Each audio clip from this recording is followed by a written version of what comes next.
Thanks to Google Translate, you just need to design one layout in English and Translate automatically happens to the text. In the past, this type of translation involved many versions of content needing to be created. Plus, when combined with Dialogflow, now the kiosk can actually detect a language being spoken and instantly will translate that text to match. So how do we design for text translation? The one thing to remember is that when language changes, it will reflow without much formatting control. But we can do some things to account for this.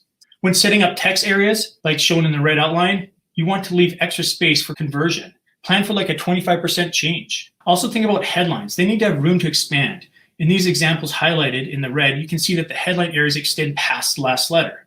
That way, if it converts longer, it doesn't break off to a second line. Even pad the touchpoint buttons with room. You can see that the length of the button is much greater than the text in it. This will keep your buttons looking consistent. So let's take a look at the text translation in action. The top is the original design, on the left is German, and on the right is Indonesian. The long paragraph section did expand for both languages, but because enough room was added, the autoflow still looks good. Now the headlines changed a bit, but most of them worked out. Looking at the bottom buttons, 2 have been translated, but maps is still English on the Indonesian side.